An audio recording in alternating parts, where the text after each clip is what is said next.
Shalom. This is the I.S.U.P.K Wednesday law class.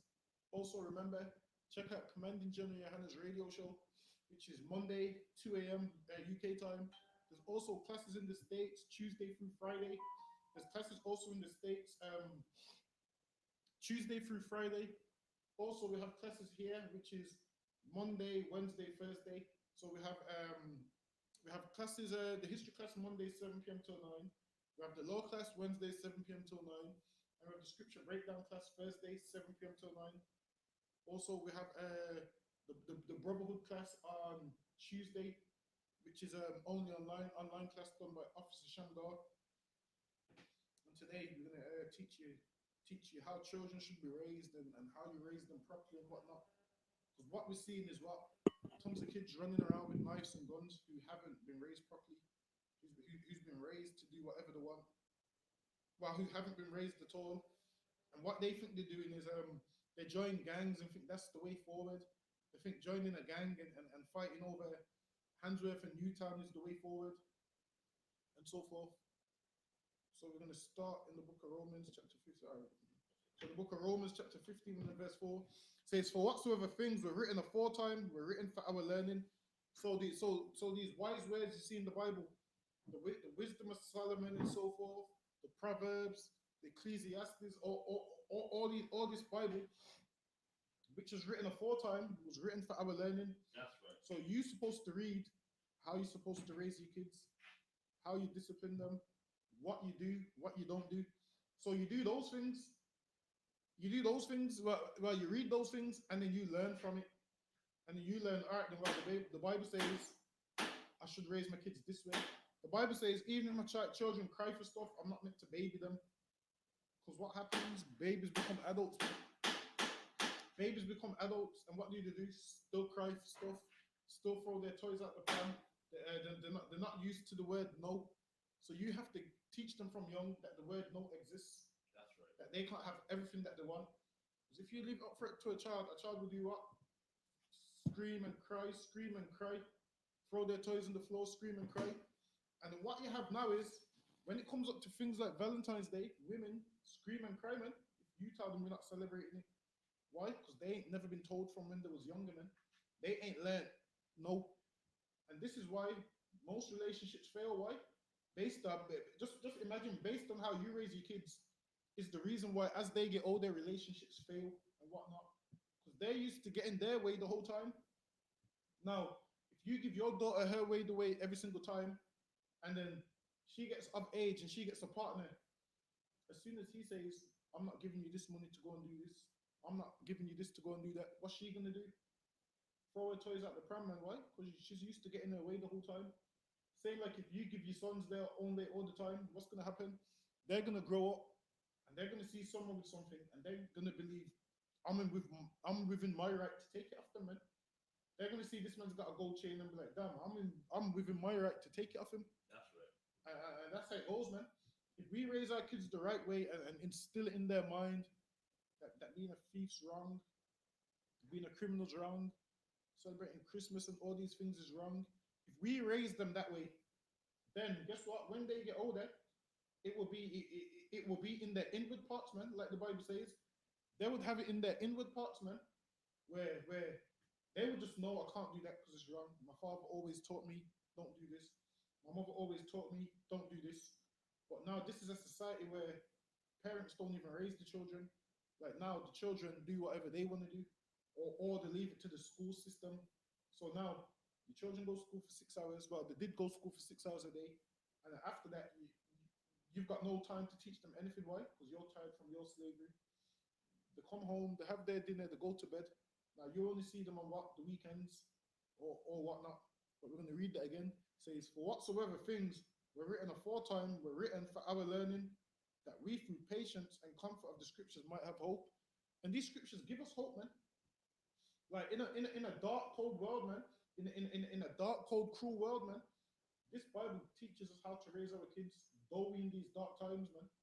Teaches us why we die so young. Teaches us what we need to do if we don't want to die so young, and so forth. This Bible teaches us all them things, man. And only in these online classes will you learn how to raise your kids properly? Will you learn how to run your relationship properly?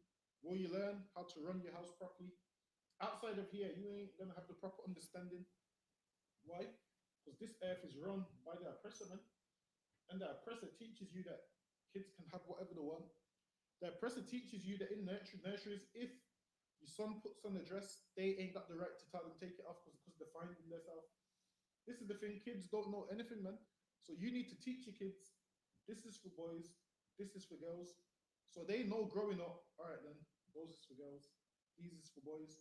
That way, when they grow up, they will know what not to put on, man, and so forth. But when you let your child, your son, put on your heels and you laugh like it's a joke, when you see your daughter twerking and you laugh like it's a joke, then later on in life, man, they're going to be doing all these things and it's going to bring you to heaviness. Everyone's going to be saying, damn, your daughter's a stripper now. And then you're going to be ashamed to say that she works in whatever them places is called, whatever the names of them is. And the thing is, you've prepared her for that her whole life, man. You call her to let her dance when your friends come around. If your friends come around, you let her dance and do all that them gymnastics in close to nothing. You do know that you can do gymnastics covered in decent apparel, but you have your kids do gymnastics in the miniskirts, putting their leg behind their head and all of them things. I mean, of course they're going to be swinging from a pole in 18 years' time from that, man. Why? Because you've trained them to do that when you can say to them, there's things you can do, but you can dress modest. Like damn, you even got Muslims that do it in the hijab and the whole outfit, man. You can make your children do it modestly, man, and so forth. You don't have to dress them up half naked to do it, which lets you know all these things, gym comes from the white man, man. Just by the dress sense, all of these things comes from our oppressor, man. All of this stadium sports and whatnot, and this is why they're all dressed the same. This is why women is running in underwear, man. This is why women is running around the whole underwear.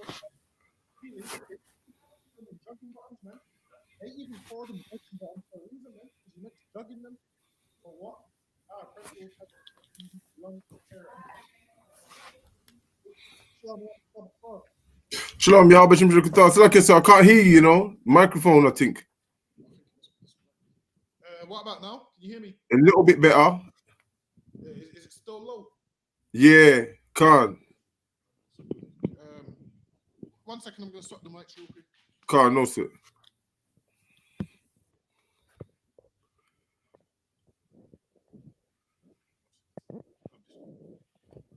What about now? Can't. Better still, yeah. Can it turn up a little bit more? What about now? Yeah, I suppose it's a lot better than what it was. Yeah, can't. Is it still low or? Yeah, still a little bit low. Maybe the volume. I don't know. Is it better now? Yeah, perfect now. Perfect. Yeah, I'll hold it this tight. Yeah, all right then. I'm gonna hold it. 1 second. Let me just. How about now? It's a little bit low. I can still hear you, and clearer, but it's still low. But I can hear you though. It's Twab. I can hear you still. Yeah, you can hear me now, innit? Yeah, Can you hear me clear? Yeah, I can hear you loud and clear. Can. So it says Romans 15:4, for whatsoever things were written aforetime were written for our learning, meaning things which was written before, man. Like in a relationship, there's a structure. Slucky Haki and get me 1 Corinthians 11 and verse 3. Come on, Can, sir. Still it's low, you know, Slakia. Slow. Yeah, easy, you know. What about now? Yeah, there's a lot better. I'm gonna have to shout.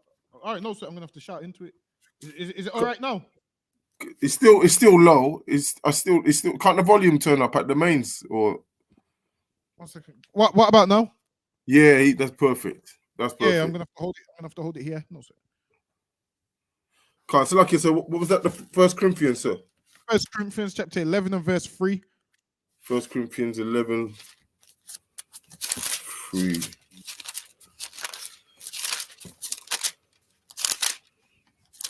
Come on. 1 Corinthians 11, verse 3. But I would have you know that the head of every man is Christ, And Read that. the head Read, of the woman is the man. read And the that from the head, top. Kadawan Khan, 1 Corinthians 11, verse 3. But I would have you know that the head of every man is Christ. So have you know that the And head of every man is Christ, meaning what? Christ is over every man, meaning a man's meant to look up to you. How shy man? Why? Because he's the greatest man that walked the face of the earth. that's So right. that's who's over man. Christ. Go ahead. Kadawan Khan. And the head of the woman is the man. And the head of the woman is the man, meaning the same way how a man follows Jesus Christ is the same way how a woman is meant to follow her man. Now, in a woman following her man, what does that mean? You run things up the chain of command to that man. That man knows everything that's going on. He knows what's going on in the household. And this is the thing with our communities, the man is cut off from the family unit, man. Like the family unit is meant to be the man, the wife, the children. But now the family unit is only the children and the wife, and the man is not in the picture, or the man is not allowed to make decisions. So really, now does this mean a woman can't have an opinion? Of course she can. Of course she can have an opinion, but she has to run it by the husband and say, I think such and such. And the husband will say, that's a good idea or it's a terrible idea. But nowadays, things ain't being run by the man.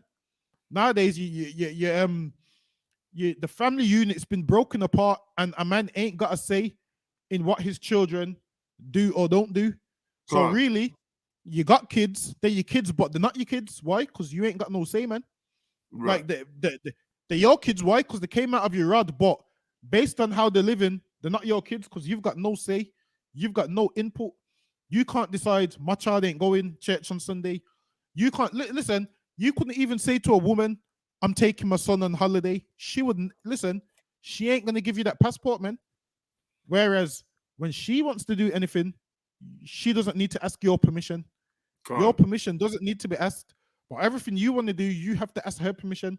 The family unit's ruined, man. And that's how our oppressors got it set up, that a man has no say in his children's life. That these children have to do whatever the mom says. Right. Now you could be like, you know what? I don't want my daughter dressed like that for gymnastics. The mom would say that's the uniform, and you ain't got no say. Then your daughter's in gymnastics in them skimpy clothes, man. Whereas she should run it up by you, because a father knows certain things, man.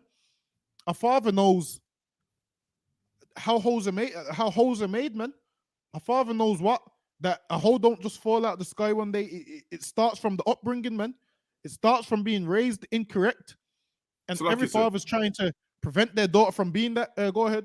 So, like you said, just a question, sir, if I could. Go ahead. So if a woman was in the world, right, and the man was in the truth, right, for example, and she want to teach the child something different to what the man want to teach him, how would you go about dealing with that, Salakia, if I could?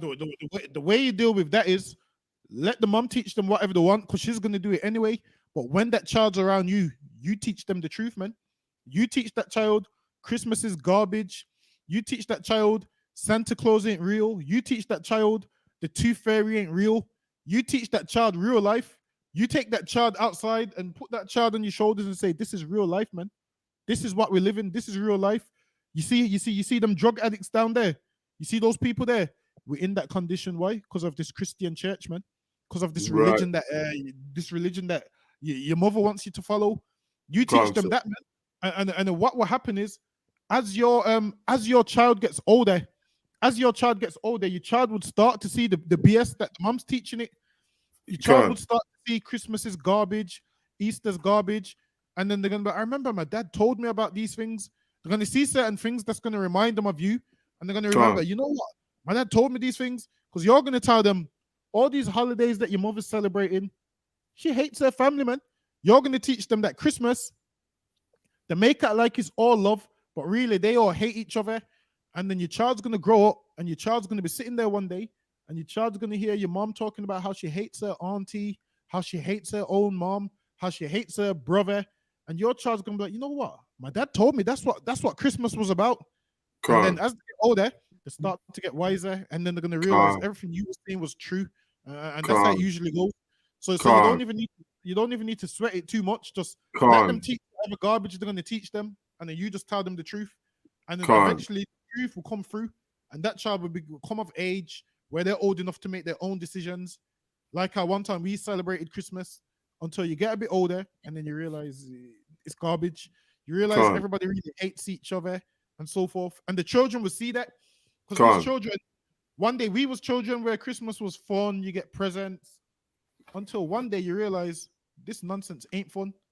Until one day you realize this is garbage and it don't mean shit. Excuse my French. So yeah, Can't. that's what will happen basically. Can't. The other say. All right, no sir. Read that one more time. Oh, shit. Come on, can't. 1 Corinthians 11, verse 3. But, so lucky, there was a little bit more to that though. Yeah, go ahead. Can't. And the head of Christ is God. And the head of Christ is God, meaning what? The head of Christ is the Most High, and the head of man is what? The head of man is Christ. You reckon? Oh shit! Most High and Christ. So the head of man is Christ, and the head of the woman is the man, which means there's a structure. So, Pastor, has you kick this man out of the house, man? Has you get rid of this man? And then once you get rid of this man, all hell breaks loose. Because if you know anything about children, children ain't scared of their mothers. Right. Everybody knows that, man. Like we all grew up, your mom shouting, and you're not afraid, man. She's shouting, and it just goes in one. Listen, your mom can hit you so much times, and for some reason you're just not afraid of her, man. But once you hear that black man's voice in the house, you're afraid, man. You hear that iron-like voice. Your dad says, "Yo, do this." Listen, man, your mom tells you 100 times, you still don't do it. Your dad says it once, you do it, man. Like while it is when you grow up, most people grow up and you don't really like your dad. Why? Because your dad disciplines you. And the thing is, these kids don't like discipline. But once you have your own children, you realize how great your father was, man. And you have to discipline your kids the same way. So you don't truly appreciate your father until you have your own father. But not until you become a father, or until you become older in life and then you see what your dad was saving you from. Because as a child, you just think, you know what, my dad's just always going on one just to ruin my fun. When it's not that, man. Your dad sees the dangers that you don't see, and he's protecting you from them dangers. And you will see children that are allowed to play out with no curfew, allowed to be on road all night, allowed to do whatever they want. And you want to be like them children. You say, I wish my dad wasn't around so I could be out all night. So I could do this. So I ain't got no curfew. Why do I have to have a dad which is so strict? And then as you get older, those same children who had no father in the house, whose parents allowed them to do whatever, you realize they start to go to jail. They start to sell drugs. They start to walk around with knives and weapons. Then they end up going jail for life. And then you, who had a father, you don't go to jail. Why? Because you remembered the lessons that your father taught you, man. You remembered them lessons your father taught you, them words your father taught you. Whereas when you don't have a role model in the house who should be a black man, you find a role model in everything else outside of what you're supposed to. You then find a role model in Doughboy from Boys in the Hood. You then find a role model in Lucky Luciano. You find a role model in Priest from Dance and so forth. You find role models in everything, man. Like, what you think is strong ain't really strong. Like, you think without a father, you think Doughboy killing your brother's strong. Like, watching Boys in the Hood, nobody wanted to be Ricky, man. Why? Because they looked at Ricky like Ricky was weak. So everybody wanted to be Doughboy, the one who jumps, the one who does all the drive-bys. Everyone looked at Ricky like he was weak. Now, and guess what? In the film, Ricky, no, not Lucky, not Ricky. What's the other one's name? Not Ricky. Trey. Yeah, Trey. Now, Trey was the only one who had a father, man. And Trey's father used to drop some jewels to him. Say, yo, you see what happens to children around here? And the same thing that he said happened to children around there, man. The same thing that your father says to you about what happens to children happens to them. It's only right we listen to our parents, man. And it starts with what? Having that perfect family unit. That's right. Is the father's the head, then the mother, then the child. That's how it goes, man. and especially having a father in the truth. Now, if you got a father in the world, obviously he knows he can help you out a little bit, but he can't help you out 100%. But he can just help you out with what he knows, just based off what he's seen in life. But if you've got no father, and like what people say, a woman can't raise a man. It's true, man. That's right. Like a woman can barely raise daughters. A man can raise both, man. A man can raise sons and daughters. And there's a position, man. And we need to learn that position, that the man's the head, and the woman's allowed to come with some ideas, man. You come with some ideas, you run it up the chain of command, and then that man will be like, you know what? That we can do that one. We're not gonna do that one. We're gonna do it this way because like people think it's just straight bullying and the man just overpowers and overrides and the woman's got no say and she has to remain silent at all times and she's not allowed an opinion. That's all a lie. It's nothing to do with that. We don't abuse women in here, man. We don't abuse women in here. We a family unit. We work as one. So if you've got a great idea, you come with that great idea, man, and we will sit down and we will look at that great idea, man. And if it is a great idea, we'll be like, all right, then we'll give it the okay. Like it's not just a thing where the woman has to just shut up and stay silent and can't say a word and be abused. Listen, it's not that, man. If you got a great idea, you bring it forth, man. Right. Like you bring the idea forth. You bring the idea forth, and then we'll look at the idea and see if it makes sense. But was there any more on that? No, later. All right. Hey, Tazarpan Shalom Yabashakfar. Deuteronomy 28 and verse 54. Go on, come. Deuteronomy 28 verse 50. Salaki, did you want to get that desire point, officer? Salakia. All right, take that one. All right, no sit.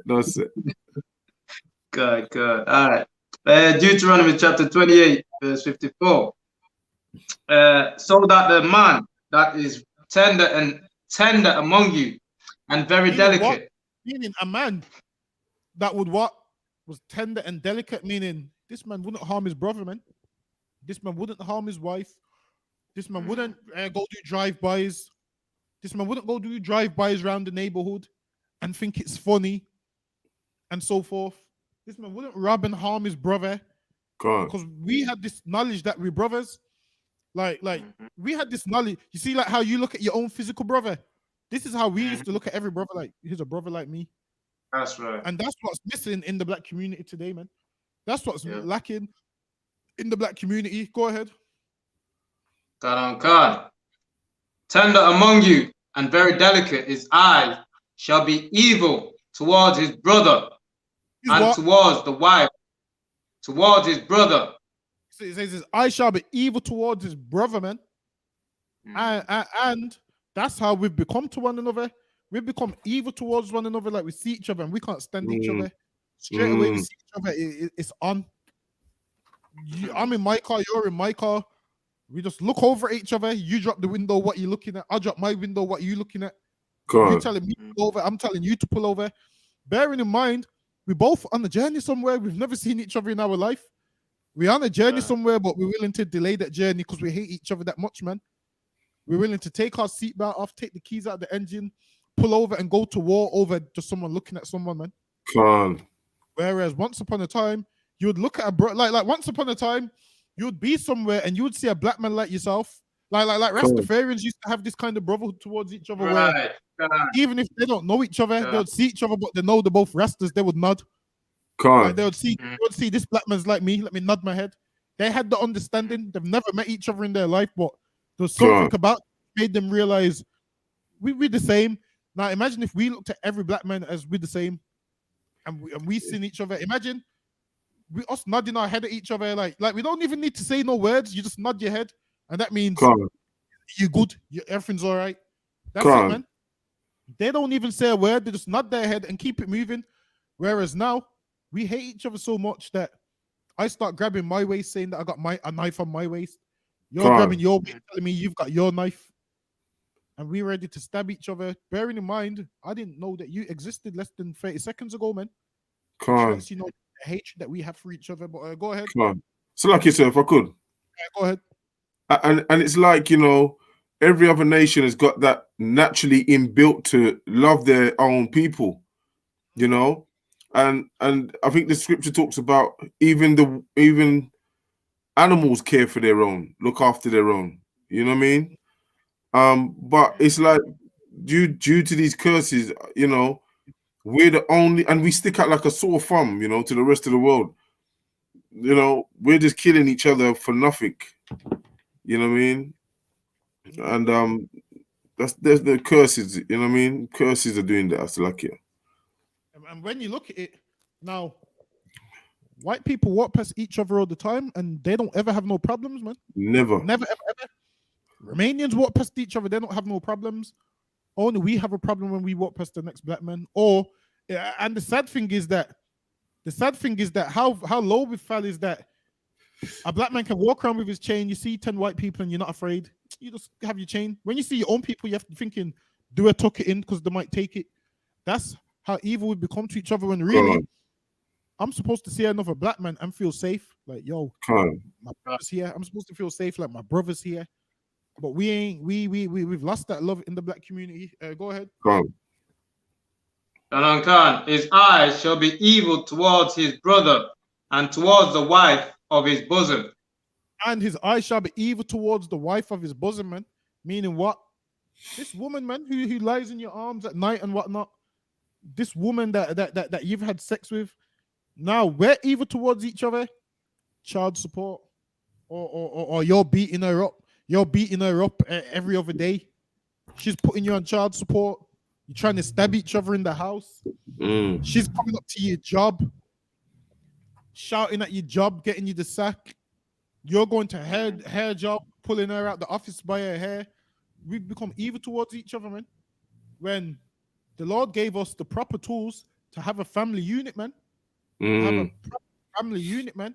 Now, you and your wife ain't going to get on every single day, but you do know you can have your little arguments behind closed doors, man. You don't need to out each other on Facebook.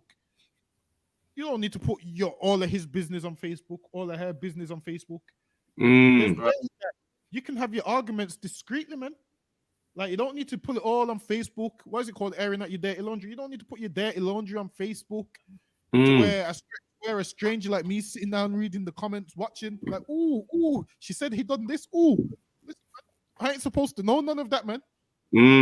That's right. I ain't supposed to know them issues in the house, man. That's what you used to. Like, used to a one flesh, you work it out in the house. You don't post it on Facebook. You don't post it on the internet. Doing all of that, man, it's the dumbest thing you could ever do. Because when you do get back together, everyone on Facebook laughs at you. When you do talk about how much you love your partner, everyone on Facebook knows, oh, this is a lie. You just was saying, is this the other day? The rest of the world sees it, man. Like you have to be smart with these things, man. But now we hate each other. That what? That men are just now simply what? There for the sex, and then that's it. A woman will have a baby for a man. That man's not allowed to see the child. That man's got no say in the child's life. Sure, have that child and use that child as a trophy. That child becomes a trophy. Well, you're not allowed to see the baby. You know what? The baby's not having your surname. The baby's not having this. And then what happens is what? Once that child grows up and gets out of control, who gets the blame? You get the blame. That's right. Because his daddy wasn't around. That's right. His daddy don't care. It's because his daddy's a deadbeat. You get the blame. As soon as he's in jail, it's not his fault. It's his dad's fault because his dad wasn't around. Whereas if the child goes to university and graduates with a master's, the dad doesn't get the praise. It's because of his father. Like the black man's just there to receive the abuse for everything that goes wrong. Everything that goes good. Once the child goes to university and graduates, it's because there's a strong black woman behind him. Behind every strong black man, there's a strong black woman. Yeah, bullshit. Now, when a black man does something good, there's a strong black woman behind him. When a black man does something bad, all of a sudden there's no woman behind him. It's just him on his own. like everything that goes wrong, the black man gets the blame for. And then everything that goes right, the woman takes the praise for it. It's my child that graduated because I raised them. His daddy wasn't around. But when the child goes to jail, it's his dad's fault because the dad wasn't around. The thing is this, you can't blame the dad because the dad wasn't around, which means what? The child learned everything from you, man. You might want to That's look right. a little closer to home. You might want to look a little closer to home and realize all the men that you had coming around is why your child's grown up this way, man. I was gonna say something. That's right. Yeah. If I can just add on to that, the black man gets blamed for everything. Right now, imagine this: you have a son and they did something wrong.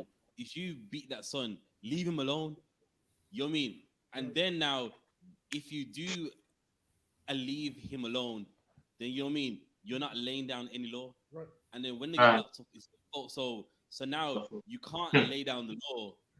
And when they get locked up, you can't win because you can't do anything, and it's always going to be your fault. Right. And that's heavy. And that's how it goes, man. And this is why in that house, when you see the father disciplining the child, man, you just don't say nothing. But you need to understand that disciplining your child doesn't have to be abuse. It don't mean you always have to hit them. Like, you can sit down and talk to them. You can tell them, look, don't do that. Not everything needs to end with you getting the belt. Because most, growing up in the Caribbean community, the thing was, you get beat so many times, but you haven't been told what you've been beaten for. So most of the times you're being beaten and you don't know why. Now, if you are going to beat each other, at least tell them why so they don't do it again. Like, imagine every time someone's hitting you and you don't understand why you're being hit. That's abuse. Like, you can talk to them. You sit them down and you say, you don't do this because this happens. Talk them through why they shouldn't do it, and then maybe they might just listen. But So like it's go ahead. So like that's like hating your children, isn't it? Yeah, hating your kids. Like all it is, when most parents beat their children, they learned that from their oppressor. So obviously you can't discipline children, but the way that they beat them today is learned by their oppressor. You see how their oppressor would whip you and give you 50 lashes. That's the kind of beating your parents want to give you today. And give you 50 lashes. And that's what they learned from their oppressor. And the reason they learned that is why? Because they got lashed by their oppressor. So their oppressor beats you and you don't even know what you've done wrong. He just beats you because it's fun. And that's and parents learn that from their oppressor, to just beat their children just to beat them. If you want to tell them this is what you've done wrong, don't do this. It's gonna happen. Go ahead. What was you going to say? Salakia, because that answers the question for me, because I used to get beaten, right? I used to get beaten and wonder, where did this anger come from? Do you understand? I'm getting some whips, licks, and I'm thinking, my mum can't love me giving me licks like this. I'm getting beat like I've done the worst thing ever. Obviously. And all I did is took something out of the fridge when I wasn't supposed to. And I got nearly killed for it, beat up for it. And this is where the term comes from. I'm gonna beat him like a slave. That's where the term comes from, man. Your parents would say, I'm gonna beat you like a slave. And you get beaten like a slave, man. And the reason you get those kind of beatings is because they've learned from their oppressor, man. Now, of course you can discipline your kids, but at one stage it starts to becomes child abuse, near enough child abuse. That's right. Imagine you're sending your children to school marked up, sending your children to school, you scratch their face. That's abuse, man. You need to know how to discipline children properly. There's borderline abuse when you're beating your children with what is it? The curtain rails. What? Are you the wire, man? That's abuse, man. Machine tire. See, all of them things, man. It's abuse. Children, you sit them down and you can say to them, "This you done messed up." Blah blah blah blah blah. But because we've learned from the oppressor, all we know is whip. Don't tell them what they've done wrong, and then they're gonna keep making the same mistakes, and then they're gonna grow up to hate you, man. And this is why. And the reason why you want it, the reason why you want to tell your children what they've done wrong and let them know is because why? After a while, they become immune to them beatings, man. They become immune to it. They become immune to it that you're hitting them and they don't feel it no more. And then once they get to 12, 13, your mom tries to hit you and you block that punch, man. Yeah, hey, Salakia. She throws that punch, you sideswipe, you block it like this. You block that punch, man. And your mom's eyes at you and she realizes he's 6 foot Yeah. tall, can't beat him no more. And then Can't. at that stage, you can do whatever you want. So this is why it's always good to tell your children what they've done wrong. So once they do get to a certain age, guess what happens? You don't need to hit them no more, man. Can't. You don't need to shout no more. Why? Because everything that Right. you was correcting them on when they was younger, they've now understand it. Can't. Whereas you just beating them and not telling them what you're gonna do, still beat them when they're 20. Nah, man, it's not Right. gonna work. Right. You learn from our oppressor. You think just beating them, Class. you think just Mm. beating them is gonna change anything? It don't. Uh. You have to teach them and tell them why they shouldn't do that and why they shouldn't do that. If you ain't telling them, then they're not gonna know.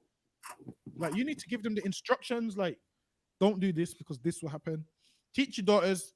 You don't want to dress like that. Why? Because men don't respect women that dress like that. That's Men right. will tell you they love you just so they can have sex with you. You tell them, understand this. Any man that tells you he loves you, guess what? He would be willing to meet me first, man. He would be willing to meet me first. Now, imagine you're a man in the world and you wanted to have sex with a woman and she says, well, if you want to do that, you have to meet my father first. You know that this father knows what you're about and you know this, you ain't even going to turn up. Now, our daughters ain't been raised like that. They've just been taught, if he likes you, just give him some. Whereas if he really likes you, he would be willing to come and sit down with me first, man. Now it doesn't Right. need to be like it doesn't need to be like the movies where the boy comes there and you pull out a gun on him. You seen them all of that. Yeah, Bad Boys 2, you pull out a gun on him. It doesn't need to be like that, man. You can, sit Right. him down. You can sit him down and speak to him, ask him questions, man. Mm. Mhm. Questions, man. So what do you do? Where are you from? What do you want with my daughter? My daughter's very precious to me, and I can't have no man breaking her heart, so forth. And guess what? Once your daughter grows up, she will respect you for it. Why? Because she will see that most of her friends that didn't have a father like you have been going from man to man to man. All of them are going to have a reputation on the road. A reputation on the road as she opens her legs to everybody. Meanwhile, people's going to talk about your daughter, and the men are going to come together and be like, who's that with her? Not one of them, man. Not one of them is going to be able to say that they've dealt with her. Not one of them are going to be able to say that she's easy. Not one of them are going to be able to say she has sex with everybody. Why? Because you've raised her better than that. That's right. And that's not you. You want the reputation of his daughter honors her father, man. She listens to her father. So it's very important, man, that you teach your sons, your daughters, certain things in life, man. Don't do this, don't do that. So when they grow up, it sticks with them. Like it will stick with your daughter. Like teach your daughter. Like obviously, what will happen is, especially with women, they grow up believing beauty is having you behind all out, having your cleavage showing. Why? Because that's what the world sees as beautiful. So your daughter will want to dress like that to get male attention. And this is why we need to teach them that not all attention is good attention, man. That's what you need to teach them. That attention there isn't good attention. If that's the kind of attention that's out there, that's the kind of attention that you don't want. That's the attention that you don't want. That's right. That's the attention that you're gonna have, and you're still gonna have low self-esteem. You're still gonna feel unloved. There's a reason them women dress like that. Why? Because they want to be loved, and they're still not loved. They still ain't loved, man. Men will pass them around. Men will pass their number around saying, "Oh, you see her? She usually has a free house on a Friday night. Just tell her this, and she'll let you come." Men will pass you around, man. They'll pass you around. One friend will have you pass you to another friend, then another friend, then another friend. That's not the kind of attention you want. And then before you know what happens, you hate men and become a lesbian. But for time's sake, let's move on. Let's go ahead. Yeah, I was gonna piggyback on something you said way up at the top. Was like, you know what I mean? Like when women have different men come to the house, different men come to the house, right? To have sex with them, whatever the case is. That the children are embarrassed, man. The sons and the daughters are also embarrassed of the parents or the mother, more to the point, based on those that are raised by the mothers, right? And they go through man after man after man, and the children are embarrassed, man. and they don't look at that side of the spectrum. You know what I mean? How they see it is like how they see it is. Listen, growing up. Listen, if you ever, it might be a little upsetting now. Like if you ever wanted to know if your mom was a whore or not, you would just remember who she told you your uncle was, who you don't see no more, man. Like your mom would tell you this man was your that man, Right. and then you think it's your uncle, and then as you get older, you don't see that man no more. You have a new uncle, and a new Never knew. uncle, and then you keep having new uncles, man. It's not supposed to be like Right. that. It's not supposed to be like that. That's why it's very important that that black man stays in the house. That's That right. way, you know, this is my father, and that Right. way, you don't get to what? You don't get to be lawless like other children are, man. Like your father will make sure everything's done. Like now, like now, you're realizing now, like most parents are realizing that they didn't even know their kids because now they have to homeschool, man. Now they're homeschooling. Now parents are realizing when the teacher was saying your child's rude and disrespectful, now the parents are realizing their child was actually the problem. Now they Can't. realize they're finally realizing their child was the problem before you're blaming the teacher. Oh, it's the teacher's fault. Now you realize your child is rude and don't listen. You actually have to spend some time with them. Go ahead. It's lucky if can add on to that. You know, it was years ago. A friend of mine, the police used to always harass him, and his mom believed that her son was doing nothing wrong. That now the police just like messing with her son, not knowing that he was a thief. He used to like rob bikes and all that, and she really believed that her son never did nothing wrong. That's the problem. That's the thing, man. Like a man in the house, he can see certain things. Like a Can't. man will know. You know if your child's naughty or not. Like you will know. Like while it is, women are more emotional, so they just see it as this is my child, so my child can't be rude. Whereas a man will see it as you need to fix up. You're doing this wrong. You're doing that wrong, and so forth. A man will say, "Yo, I know you stole the bike," and so forth. Whereas a mum will have the bike. Not all mums. Now, some will see the bike in the garden and believe her child's 10, she'll believe he worked hard and paid for it. He worked hard and paid for it. Or they'll believe that someone gave him it for free. An expensive, shiny mountain bike for free. Listen, man, Right. I didn't get that for free. But if I could give me Psalms 127 and verse 3. Can't.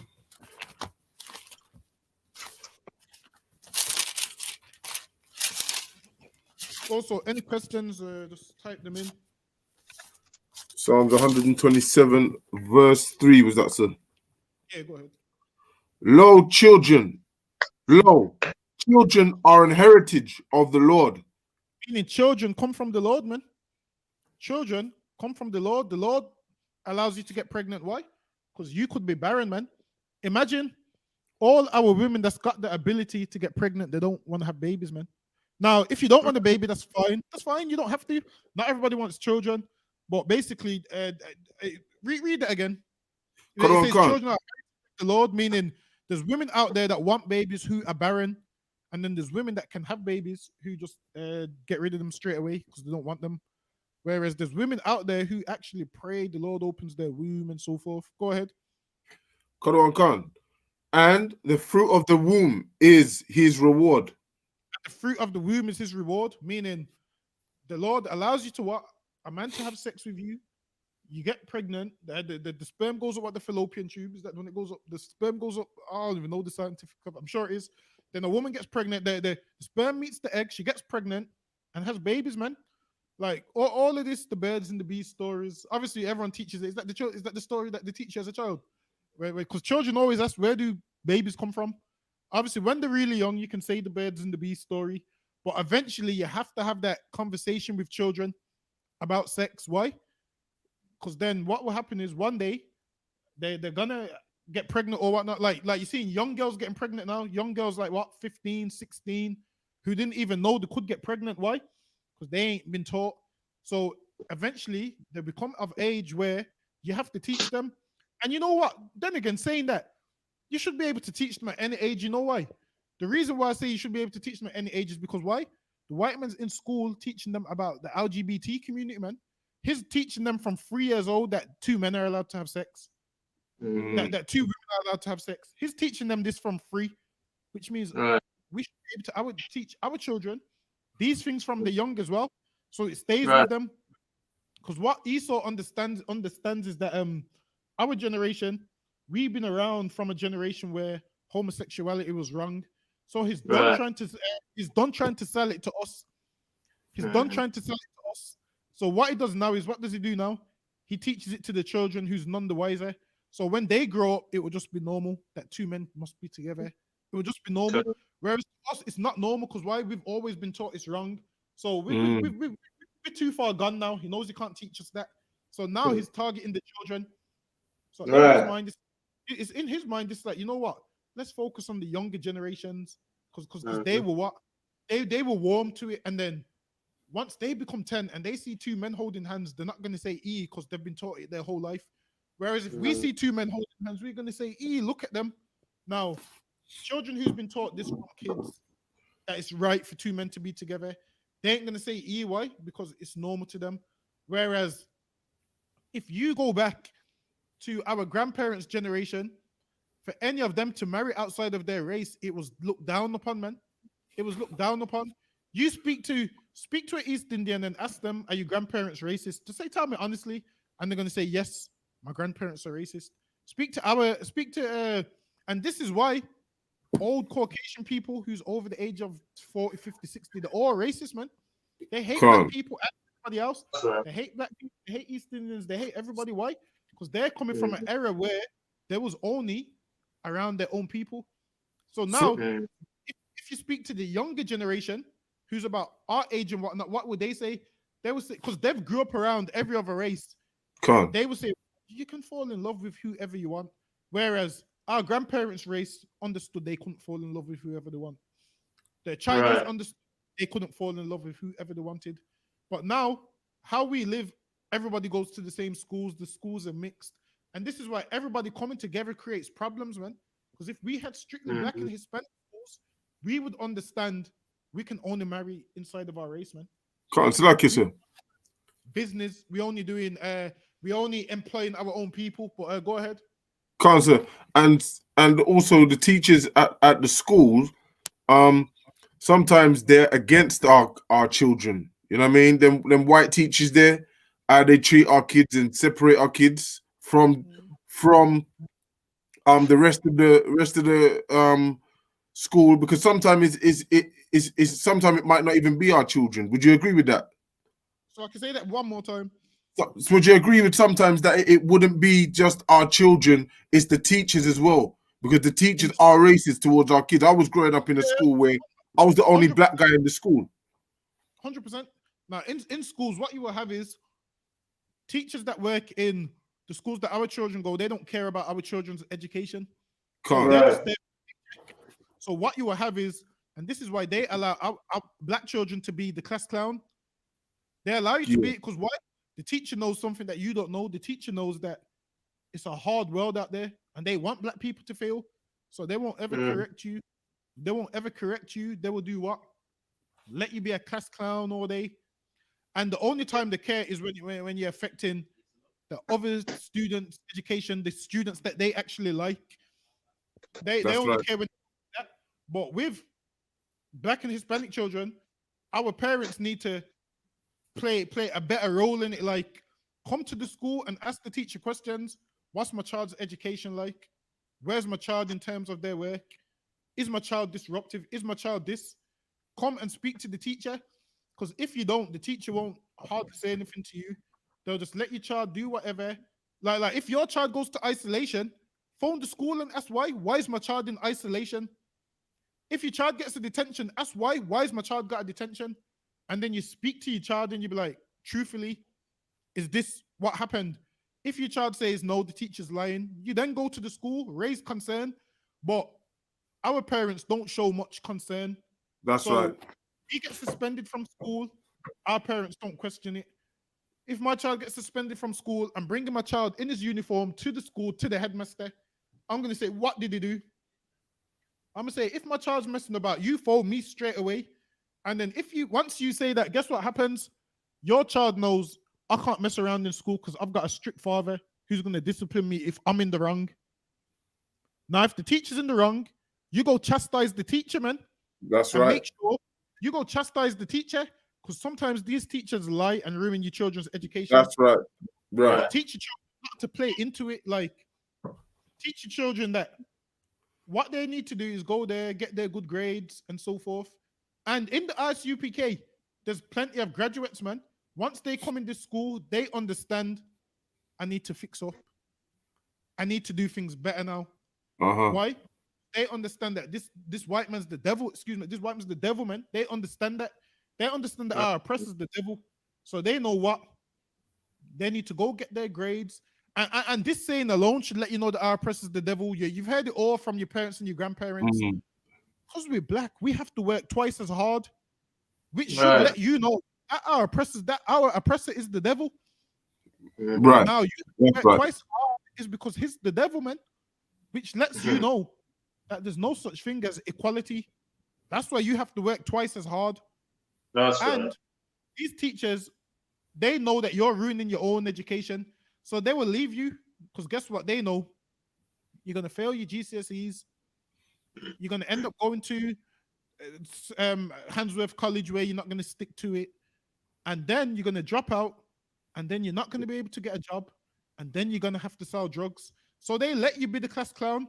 So it's very important that you have your children stay on top of their work, stay on top of their education, and so forth. Because if you don't, they'll fall behind. It's important that you have your children stay learning new stuff and so forth. Right? Because they will fall behind. And then when it comes time to getting a job when they need money, this world's going to push them to being a drug dealer. That's right. Push them to be a criminal. It's going to push them to being a thief. Just so the system can have them. Like, the system don't want you to enjoy your child. The system wants your child to go to prison. Like, the prison system wants to enjoy your child by paying them £2 a week to iron clothes, to mop the prison floor. The system wants your child, whereas they don't want you to enjoy your child. So it's very, we need to raise our children the right way. But give me Proverbs 22 and verse 5. So that's like the new era of slavery. Wait a minute. Other one. The new era of slavery. So like that's a new plantation now, isn't it? Prison. And they do it so smartly. And as a child, you're just in school messing about, and you don't know that this is affecting your whole future, man. Yeah. You don't know. You're saying, I'm not going to do the work because I don't like this teacher. Not realizing that once you leave school, you ain't got the GCSEs, you ain't got the qualifications to do what you want to do. Now, having parents in the house, they will tell you, F this teacher, it's about you, not them. That's what they will tell you. They'll tell you this is about your education and not the teachers. Forget this teacher. They'll make sure you do your homework. Make sure you're not playing outside every day after school. Like, one time, me and Arpon was having this convo, like, if we knew what we know now. Remember that convo we was having? We were saying, if we knew what we knew now, we would what? Stay in school, get all the education we could, just so we could, get a better job and have some decent money and whatnot. So the mistakes that we made, guess what? We ain't allowing our children to make them mistakes, man. That's right. Like, people say learn from your mistakes. My children, guess what? Because I made them mistakes, they don't have to make them mistakes, man. They don't have to be the clown.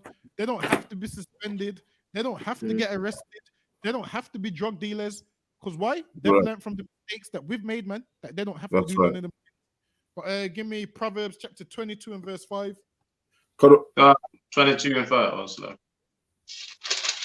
No. Yeah, you could to that point. And Proverbs chapter 22, verse 5. Thorns and snares are in the way of the froward. He that does keep his soul shall be far. It might be verse 6. Can train up a child, Proverbs 22:6. Train up a child in the way he should go, and when he is old, meaning what?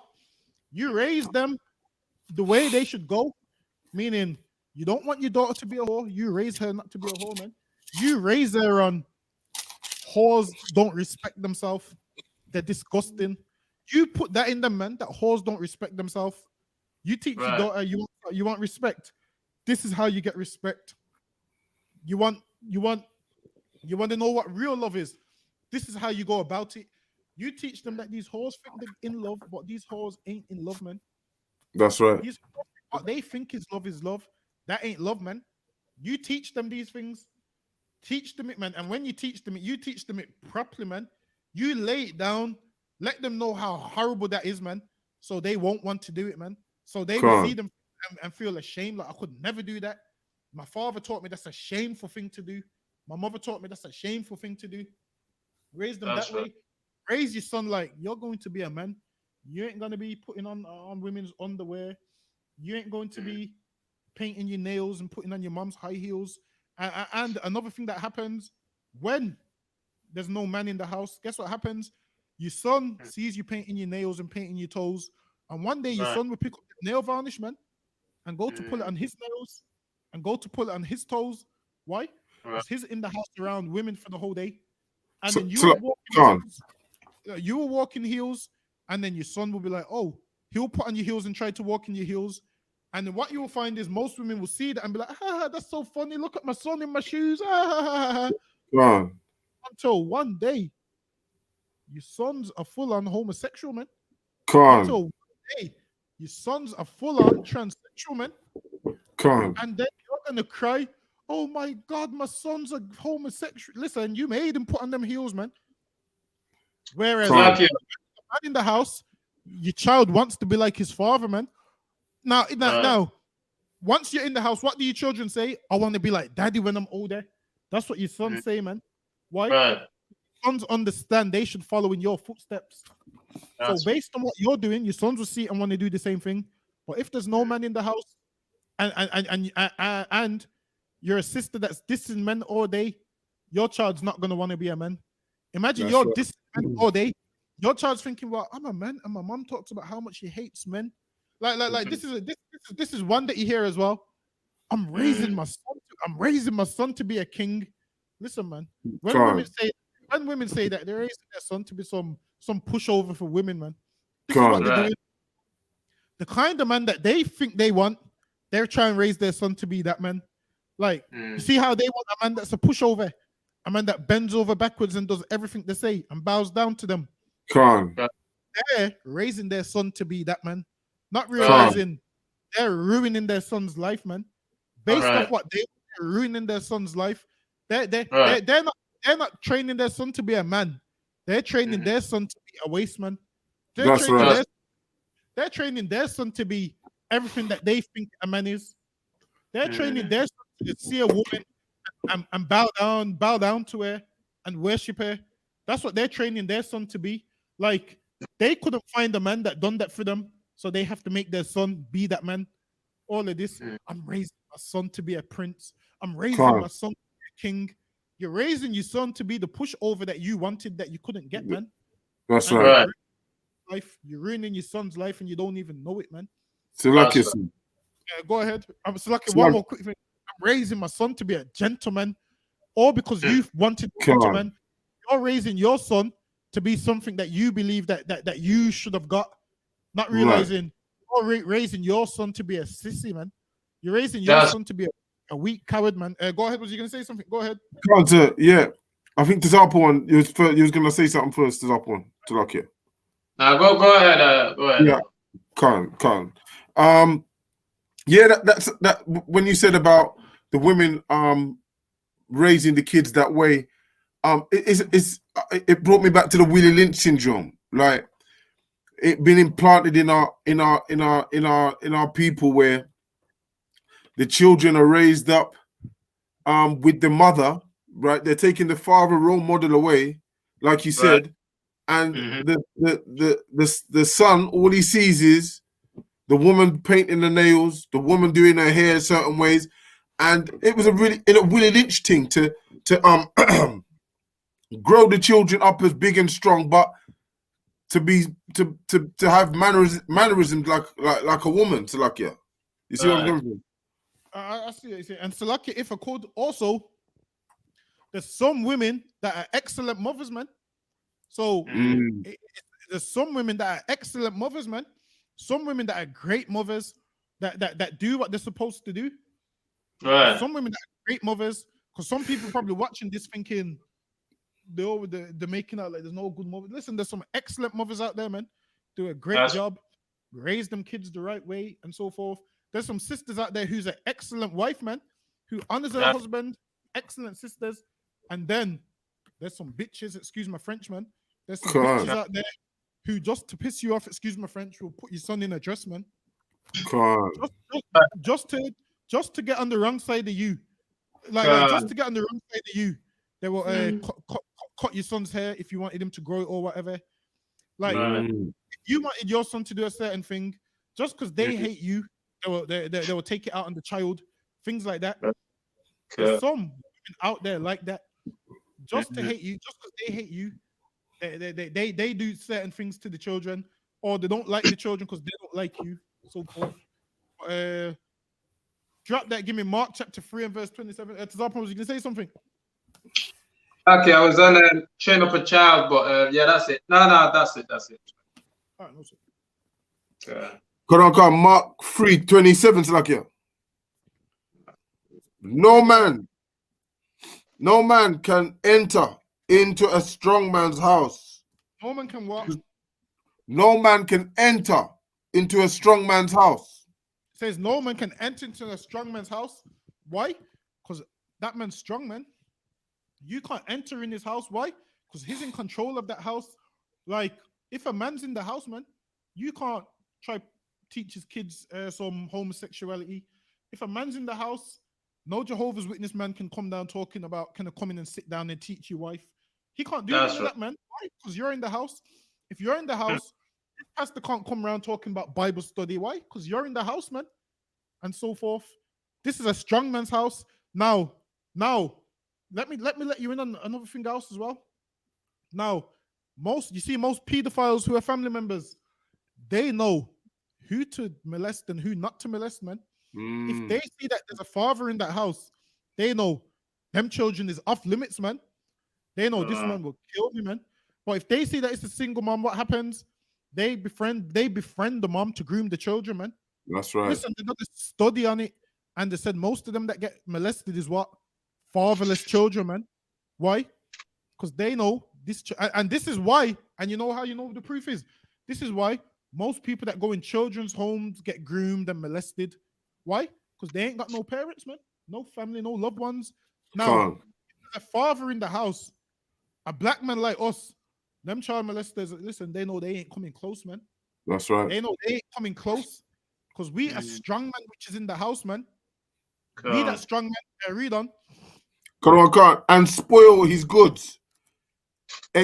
Except he will first be bind the strong man. And now our oppressor, he's done what? He couldn't come in the natural way, so he had to bind the strong man. How did he bind the strong man? He used the woman to bind the strong man, man. Put a restraining order on him. He ain't treating you good. Kick him out of the house. Put him on child support. You don't need that man. That man ain't gonna buy you something Sunday, Valentine's Day. Get rid of that man. That man's no good. They bind the strong man, meaning the man that instills order in that house, discipline in that house. They bind that strong man. So there's no discipline in that house. There's no order in that house. There's no structure in that house. That strong man's been binded, man. Meaning now, what happens when you tie someone up? You can go do whatever you want, man. You can go take all their possessions, all their goods. That's how the strong man gets binded. They need to get this strong man out of the way. They have to get this strong man out of the house, man. Go ahead. Come. And then he will spoil his house. And what? And then he will spoil his house. And then he will spoil his house. That black man's not in the house no more. Guess what? Them children can run riot now, man. That's right. Them children can do whatever they want now. Them children don't have a curfew no more. Them children can misbehave now. Them children don't need to answer to nobody no more. And guess what happened? They get to an age where the police is waiting for them, man. The police is waiting.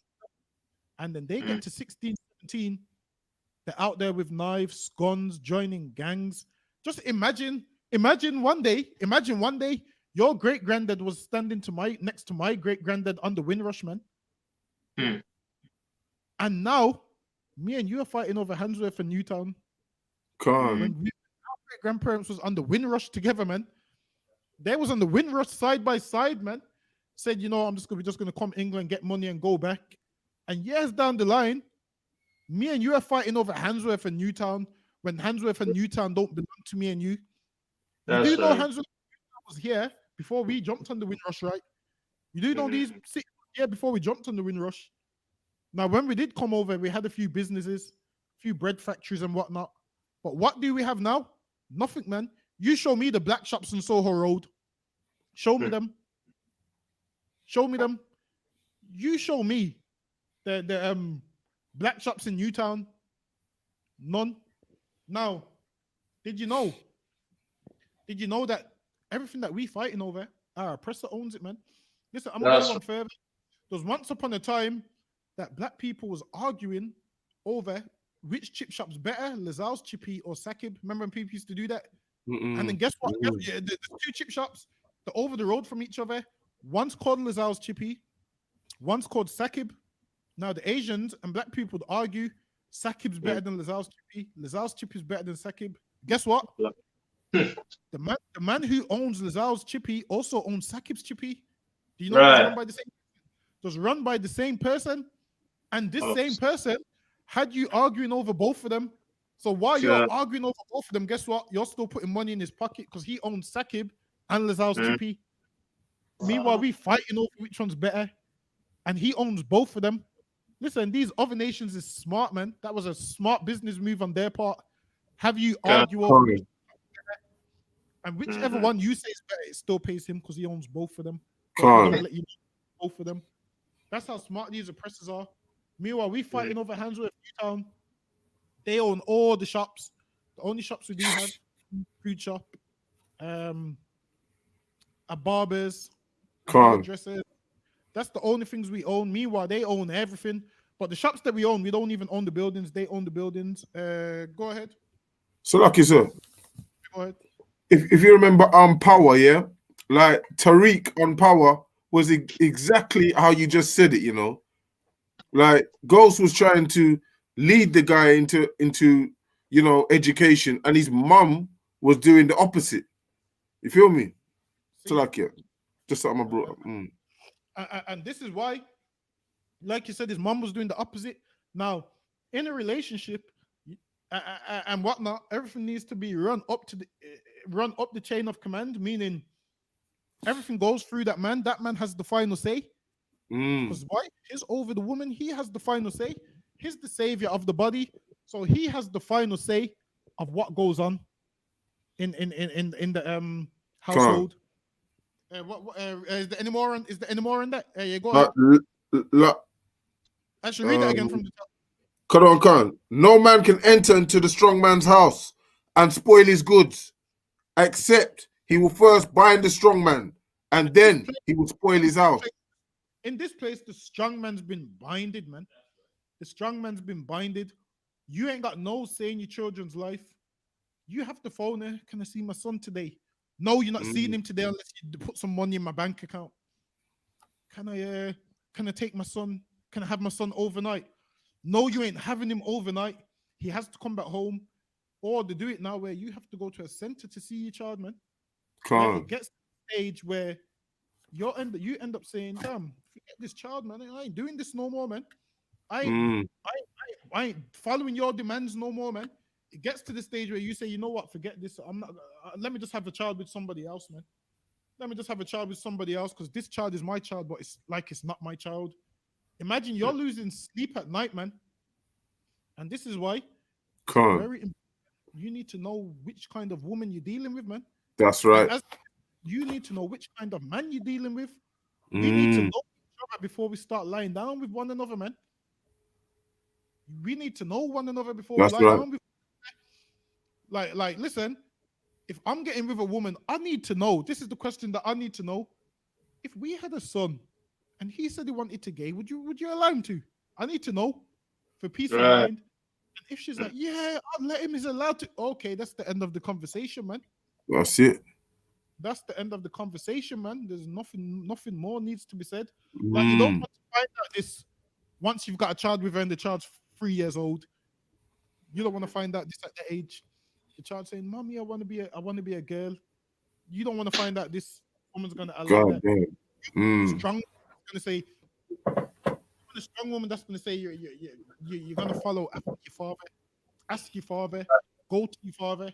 That's the kind of woman you want, man. That's Like, right. and when we say a strong woman, don't listen to what like the thing is this.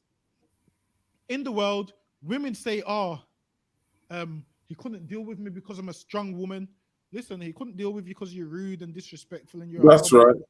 That doesn't make you strong. You're just a horrible person that no man Right. wants to put for longer than 5 minutes. Once a Damn man's right. penis goes off, he doesn't want to know you no more. That's all it is. That's right. You put it down to I'm a strong woman with strong views, and this man can't put up with a strong woman. A weak man can't handle a strong woman. No, it's because you're rude and abusive and a horrible person. That's what it is. That's right. Rude, abusive, and a horrible person.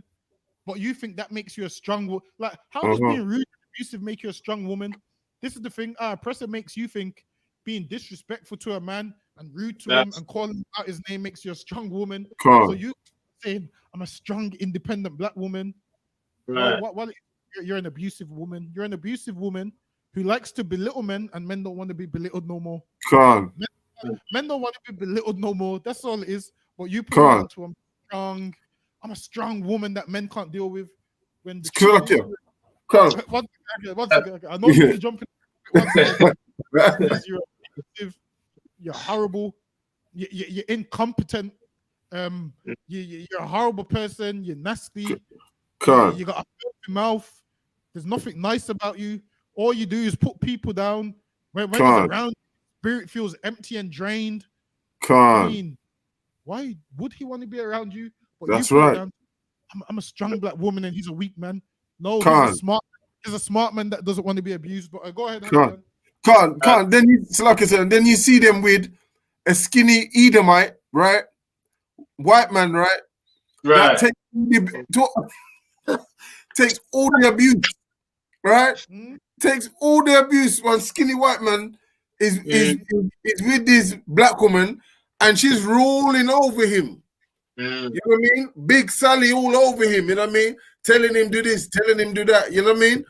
But us men with dignity and respect for ourselves, Salakia, we're not gonna take that shit from them, Salakia. You know what I mean? And there's another thing where Edomite men like it. It's called what, dominatrix.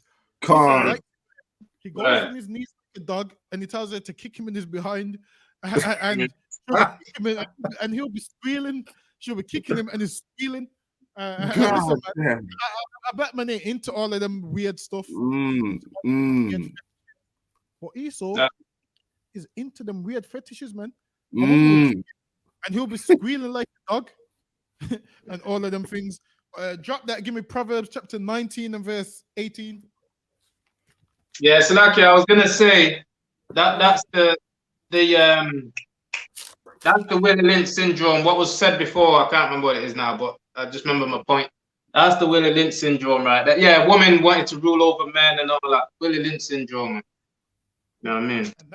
And that comes down to our oppressor putting the woman over the man. Like now, rulership is judged by how much money you got. So in the household is judged by how much money you make.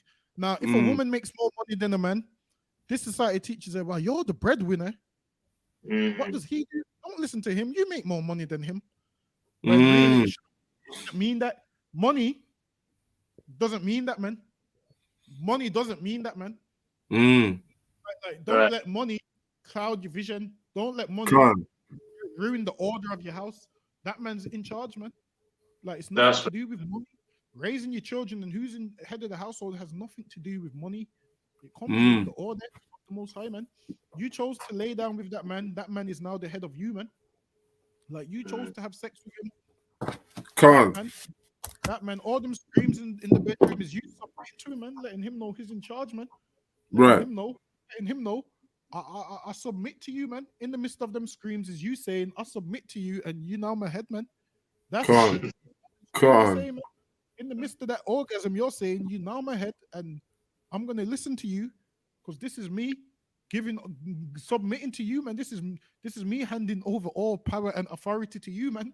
Come In the on. midst of that's what she's saying in the midst of them orgasms, but women don't believe that. Women believe they just can have sex with you and do whatever they want, and they're free to do anything they want to do. And Come on. I'm the breadwinner, so you can't tell me nothing.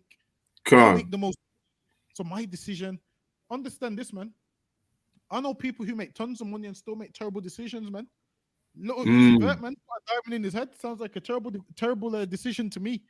And he makes tons of money, man. Listen, man. Little Uzi Vert spent what 23 or 27 million on that diamond in his head. How much? 26 million on that diamond in his head. And listen, Damn. I ain't made a million yet, and I make better decisions than Little Uzi Vert, man. Damn. Which decision making doesn't come based on how much money you make, but in this day and age, people listen to rich men because they think they're wise. So what you will have is a rich man doing a segment on knife crime and whatnot. A rich man doesn't know how to solve knife crime, man. He ain't got the Right. access to knife crime. He don't even come from that way of life. He's just rich and he's just paid to speak about it. He's just paid to say, put the guns down, children. That's all he's paid to say. Put the guns down, children. That's all he's paid to say is put the guns down, children. Go ahead. Come on. Right. While he's making more, he's the same one making more, man. You know what I mean? Right, exactly.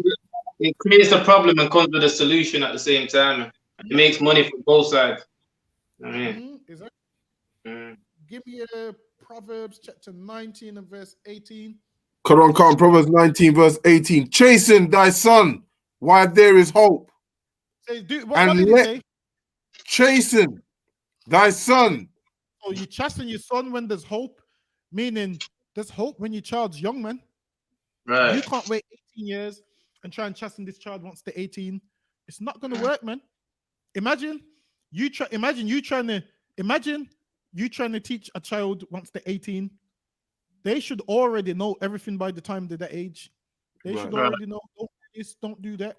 Like with my father, the whole thing was from birth, don't eat pork, don't eat pork, don't eat pork. So much that in primary school, I used to have a sticker on my t-shirt that said no pork. We used to walk around with a badge that said no pork. And as we got older, guess what? We don't eat pork. Why? Because my dad taught us that from we was young, man. Now, if he didn't teach us that, we would be doing whatever we wanted. If he tried to teach us that when we was 18, we'd be doing whatever we wanted. Read that again. Chasten thy son while there is hope, and let not thy soul spare for his crying. Meaning what? Because what happens with our sisters, they have a soft spot for them children, man. That's right. They have a soft spot for them. These children could be doing whatever they want, rude, disrespectful, and they have a soft spot for that child. They spare for their crying. This child could cry, and the mom would be like, "Oh, my baby, what do you want? Okay, you can have a chocolate. Okay, you can have a biscuit. Okay, you can go to the park." Before you know it, that little biscuit they're crying for, afterwards they start crying for phones, start crying for cars, and before you know it, they start crying for everything, and they have to get their way. Teach your children the word no. You can't always get your way. Teach your children, like Captain Mashak said, that every time the ice cream van comes, you ain't getting the ice cream every single time, man. Sometimes no. So, because they need to get used to the word no. If they don't get used to the word no, they're gonna want their own way the whole time, man. Your sons and your daughters, you can't get your way the whole time. And if they do something wrong, don't spare their crying, man. You discipline them and let them know you messed up and don't do it again. Just so when they almost do the same thing again, they pinch themselves and say, "Oops, I can't do that because I got chastised for it the last time." Your child steals something. You take what they've stolen and bring it back to the person they've stole it from, and let them apologize to that person. Now, this is what you don't do. You don't put your child on Facebook cutting your child's hair in front of the whole world. That's not chastising your child. That's you. That's making your child hate you, man. Your child's gonna grow up to hate you. Imagine Imagine you shame your child, you beat them and post it on Facebook for the whole world to see. You don't do that, man. No. Because why you shame your child and everybody sees and everybody laughs and your child don't get over that childhood trauma, man. Imagine I'm on the train minding my business and I see your child on the train and I'm like, oh, that's the boy whose mom beat him and put him on the internet. You don't discipline your children like that, man. That's right. That is very childish and very stupid. You Come on. discipline your children in secret, man. You tell them don't do that again. You don't post them on the internet, shaving their hair off, letting them go to school with a stupid haircut to embarrass them. What you're doing is you're embarrassing your child, and you don't know how to raise children, man. That's You're doing right. that. You need to get in here and learn how to raise children. You don't embarrass them like that, man. You're shaming them, the whole world to see. Come on. That, man. And then guess what happens after that? Your child can't take the embarrassment and then goes and commits suicide. And then you're the first one crying when you drove them to that, man. You made them ashamed of everything, man. You embarrassed them in public or they run away from home. Why? Because you've embarrassed them, man, for the world to see. Don't put them on Facebook embarrassing them. It's not what you do, man. And also, with disciplining your children, it's not always getting the belt out. You can make your children do war sits, man. You know about them war sits, isn't it? Then what's us? Yeah, Khan. Make your children do war sits. Say, all right, then you done that. Go do a war sit for 5 minutes. That burning in their legs is gonna make them realize, I don't want to do that again. You make them do push-ups. You say, all right, go do push-ups. You make them jog a mile, man. Like that's chastising them also. Chastising always doesn't mean you have to hit them with the bamboo. Listen, my mom had a bamboo stick, man. A bamboo stick. Them bamboo sticks, like you would hear the whip, you hear the whip like the whoosh. Yo, should swing that bamboo stick, man. You hear the whip off that bamboo stick, man. Whereas there's other ways to discipline your child. All right, go do push-ups. Go run up and down the stairs. Go up and down the stairs 50 times. Go run around the block. Go do this. There's different ways to discipline them, man. That's right. Yeah, like, That's right. You don't have to abuse them. Like what so much of us went through was probably abuse, man. For real. Imagine you getting a picture frame thrown at you and stuff, man. People throwing pictures at you and you're getting hit with this stick and that stick. The belt buckle so much that you can't even lie down properly because you're all injured, man. All over, man. That's abuse, man. By making them do push-ups. Now, obviously, you know that what your child can only do 45 push-ups. So you say to them, do 50, but you're going to tell them stop at like 40. Say, all right, stop now. I believe you've learned your lesson. Things like that, man. You show them a bit of mercy in the process. Right. We show no mercy in the process, man. We was just beat. Like, you show them mercy in the process, man. Like, obviously, you know your child, so you know what they can and can't do. So afterwards, you discipline them. That afterwards, you say, all right, no, sir, come and sit down now. Then you talk them through. All right, don't do that again. Or such and such. And your child will love you for it, man. Your child will understand, my father has to punish me, but it's merciful. He shows mercy. Now, you don't just want to punish your child and punish with no mercy, no light at the end of the tunnel or nothing. And they're going to hate you. They're going to hate you. And then they're going to get to a certain age where you're still going to think you're going to be able to discipline them. And this child's got grown man strength where he's going to push you and you're going to go flying, man. Thinking, damn, where did the time go? Go ahead. I remember one time I got beat, right up until I was 16. And when she beat me, when I was 16, I was like, man, what are you doing, man?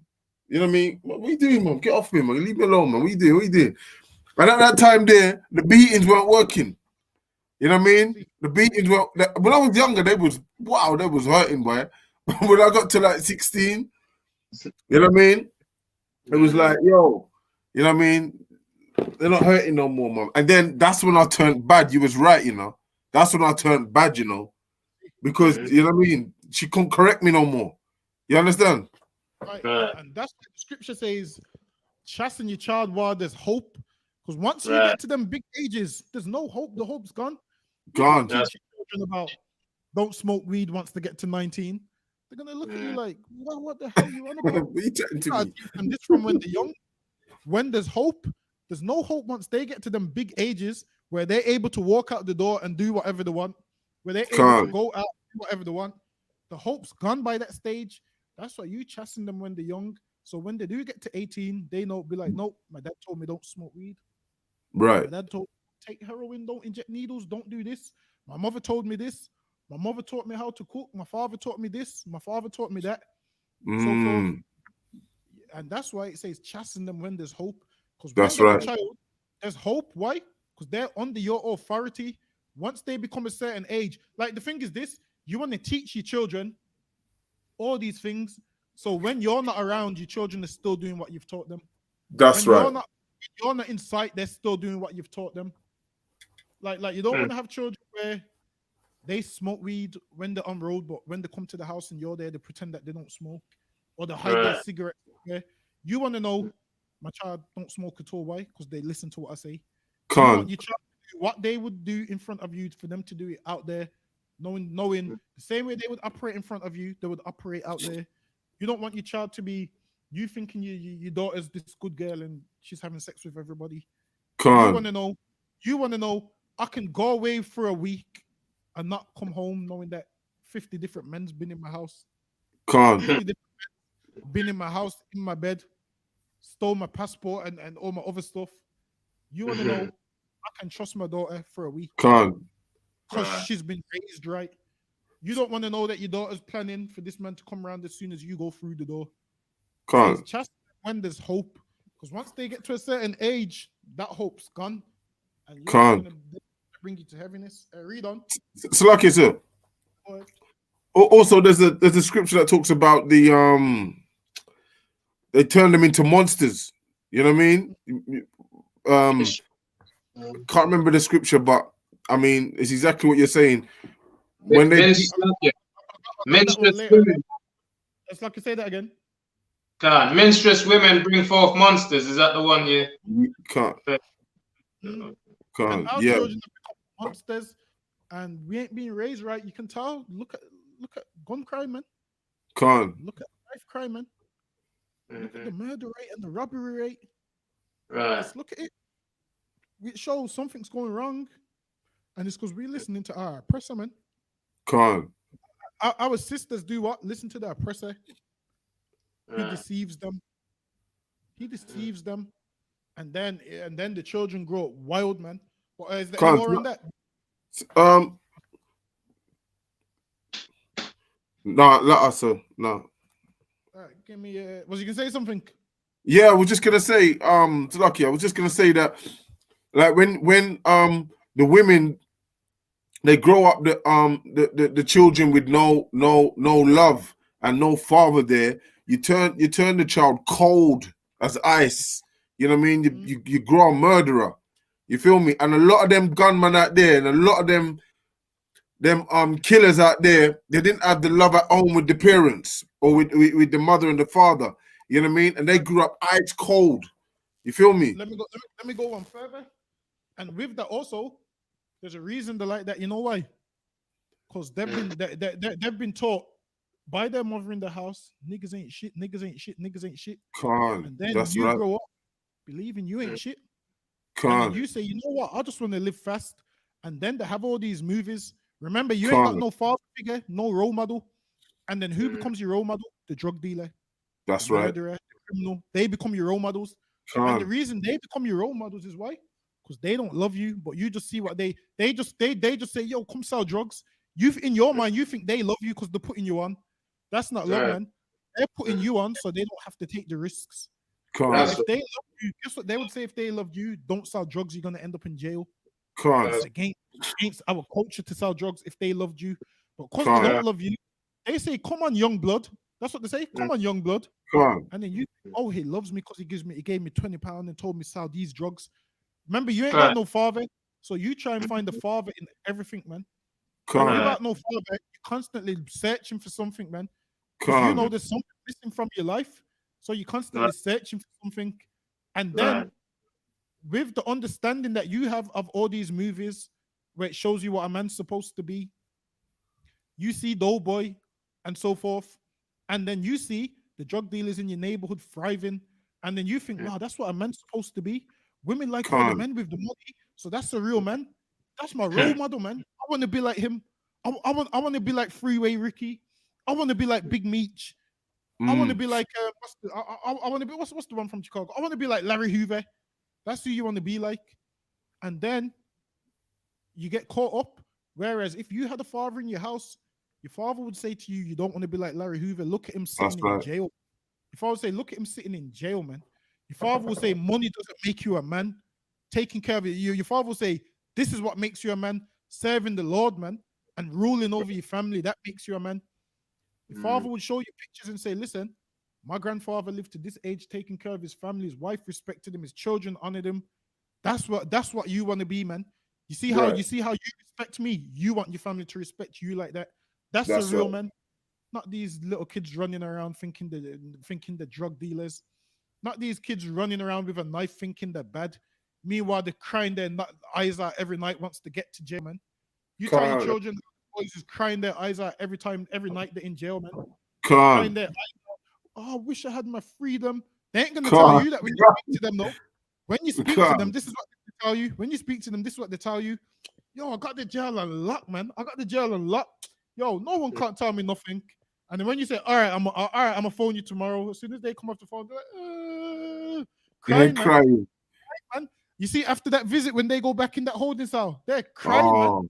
That's the worst, man. It hurts them. They think you're going outside to free them, and they're going in that holding cell, man. God damn. And tears come out their eyes, and they hold it together while you're there. And as soon as you hug them and they're gone, they cry, man. Because they know they live in that same life day in, day out. And they're wishing. Guess what they're wishing now? They listen to the drug dealer and the criminals. Guess what they're wishing right now? They're wishing they had a father like yours that kept you on track, man. They're wishing they got your house with your father who was so strict that kept them out of jail, man. Who chastened them when there was hope. That's what they're now wishing. Read that scripture one more time. Quran Khan. Chasten thy son while there is hope, and let not thy soul spare his crying. Go ahead. A man of great wrath shall suffer punishment. Oh yeah, drop that. Give me Ecclesiasticus chapter 16 and verse 1 in the Apocrypha. Quran Khan.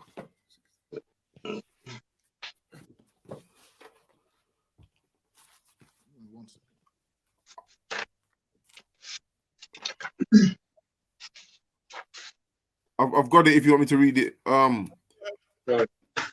Ecclesiasticus 16 verse 1. Zlakia, was it verse 1, Zlakia, sir? Yeah, go ahead. Can't. Desire not a multitude of unprofitable children. What did the Bible say? The Bible says, desire not a multitude of unprofitable children. Desire not a multitude of unprofitable children. Meaning what? You've got children, but what? They doing all the wrong things, man. That's Zlakia, I can't hear you, sir. Go ahead. Can you hear me now? Yeah, that's better. Yeah, can't. Desire not unprofitable children, man. Meaning children that are doing evil and whatnot. Why? You see what it's calls them unprofitable. Why? Because these children ain't profiting you. These children ain't doing good. These children is bringing you to heaviness. These children is getting your windows bricked out every single night, man. These children is why you have to run from your house. These children are driving you to an early grave, man, because they're causing you stress. So it's not desire unprofitable children, man. Go ahead. Go ahead. So like as well, you know, when like certain guys go around and just, you know, breed up different women and leave the children, and then they boast and brag about they've got 13 or 19 children and so on and so forth, but the children hate them. That's unprofitable children as well, man. And if you've got 10 children that hate you and don't want to deal with you, really you've got no children. You having children, once your children are of age, you should be able to phone your children like, I need this. Can you do this for me? I'm old now. Can I come and stay with you? Can I do this?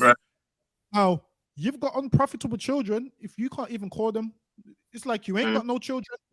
I mean, you got 10 children, but if they can't do nothing for you, you got no children. Imagine you've got 10 children and they're all crackheads. That's Mhm. unprofitable children. What can they do for you, man? That's you need to right. live somewhere, they can't even do that, man. You need help with something, they can't even do that. You need something Yeah. done, they can't even do that. So you're saying I've got 10 children, which is 10 useless children, man. That's Can't. what the children you should desire. Now, Mm. one child that serves the Lord is better than 1,000,000 children that don't serve the Lord, man. That's One right. child that honors and respects you is better than 1,000,000 children that don't honor and respect you. Read on. Right. Khan. Neither delight in ungodly sons. Neither what? Neither delight in ungodly sons. Like Dwayne Wade's got a son, but technically he's got no son, man. Technically, Dwayne Wade's got no children, man. Technically, Will Smith's got no children, man. Why? Can't. Right. Because the genders and all of them things. Can't. You got children, but you got no children. Can't. That's Those is children that you shouldn't undesirable. want to raise Right. them right, man.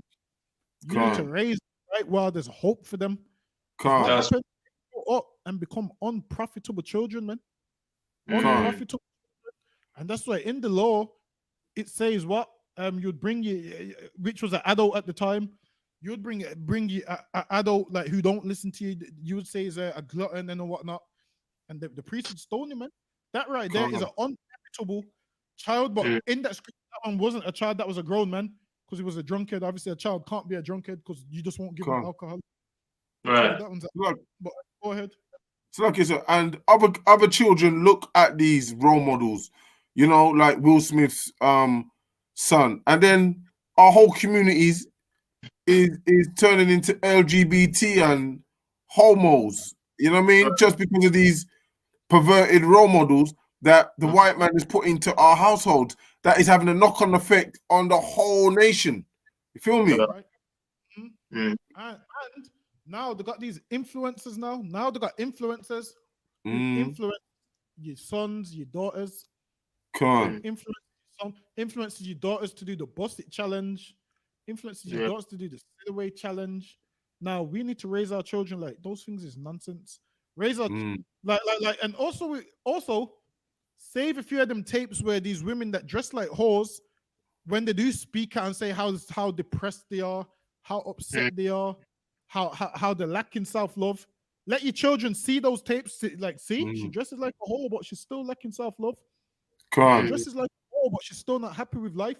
You show them they appear happy at times, but really behind closed doors, they're not happy. You show Correct. them tapes. You show your sons them prison tapes like behind the where they're finding like the prisoner speak and where they're saying, yo, you don't want to come here, it's this, it's that. You let them see them. Say, well, say, yo, you think I'm lying? Just watch this and see. Let them see them things, man.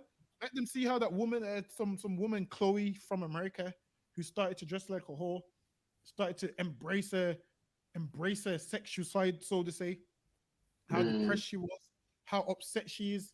Even though she's dressing like that, she's still upset. Which means what? Being a whore don't make you happy. That's These right. whores ain't happy. They ain't happy, man. What is happiness is the sisters in the I.S.U.P.K is happy, man. That's right. With them for life, man. Right. They've got a husband who's with them for life, who they can speak to, a husband who corrects them, a husband who don't ever make terrible decisions, a righteous husband. These women in the world, their husbands is telling them buy a line of let's do a line of coke tonight. That's what they're telling them. Let's do a line of coke tonight. Now, a righteous sister's husband ain't never gonna bring that suggestion to her. Them in the world is saying to them, let's have a threesome, let's do this, let's do that. Stupidness. Right, sister. Her man saying that to her. Sisters in here is truly happy with their life, man. That's right. Everybody out there here, these strippers, they ain't happy, but they have to put on a smile. Put on a smile. They put on a poker. What they call it? A poker face. They put on a poker face for the meantime. They ain't really happy. Read on. Khan. There's two. Okay. Can't throw the other one. Though they multiply, rejoice not in them, except the fear of the Lord be with them. Don't rejoice in them, except the fear of the Lord be with them. Now, if your child fears the Lord and follows in your footsteps, rejoice, man. You've got a good child, a child that's going to serve the Lord, get me, like you do. That's an excellent thing, man. I mean, That's right. how can you rejoice if every time your child goes out and your phone rings, you don't know if that's the police phoning to say they've been killed? How Con. can you rejoice if you don't know if every time your child goes out, you don't know if they've gone to prison? How can you rejoice if every time your daughter goes out, you don't know if she's having sex with some random man? How can you That's rejoice if you don't know if this is the call you're receiving to say your child's dying from a drug overdose? How right. can you rejoice? You can only rejoice in your child if they've got the fear of the Lord. Read on. Right. Con. Trust not thou in their life, neither respect their multitude. For one that is just is better than 1,000. One that is Mm. just is what? One for one that is just is better than 1,000. Exactly, and you know why? Because one that is just can do 1,000 good things, That's Right. right. and 1,000 can't do one good thing, man. That's Can't. right. One just is better than 1,000. Instead of Mhm. imagine you have 1,000 children that can't do nothing for you, whereas you have one that can do 1,000 things, man. That serves the Lord as well. That's the child that you rejoice. You look at your child saying, "Yo, all the other ones is workless, but this one here, this one does everything. Can't. This one Right. can do this. This one can do that. You can rejoice in this one." What verse you at? Can't. So like Go ahead. 3. I'm still in 3. something come to my mind. Like when the Most High was gonna destroy the Israelites and start fresh with Moses. It's like 1,000, you know what I'm saying, disobedient children, and Moses the obedient one. You know what I mean? Yeah, it's kind of like that. I got that from it just now. So Right. yeah. Mm. Go ahead. Come on. And better it is to die without children. That's rough, man. Better God it is damn. to what? And better it is to die without children than to have them that are ungodly. Have what? And better it is to die without children than to have them that are ungodly. Which means basically there's so much people with kids that don't have kids, man. So much people Right. with children have children, man. It's better to die without children than have them that are ungodly. Why? Because they will bring you to heaviness. They will make sure you go to your grave early. They'll rob your bank account, all of those kind of things, man. Listen, man. Right. You've seen parents stressed out by their children. Imagine you've got a child that's on heroin and coke, man. Who's better having children, man? If that's the route that they're gonna take. Give me Ecclesiastes chapter 30 and verse 1.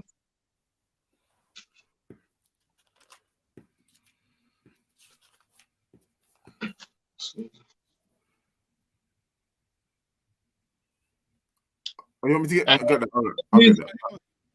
I've got it, Slappy. All right, no sweat. Ecclesiastes chapter 30, verse 1. He that loveth his son causeth him oft to feel the rod. Listen, man, he that loves his son, man, you discipline him. Why? Because you love him. Come You can't. No white man take him to prison, man. You discipline him because you know, yo, I can't have these white people. The thing is this.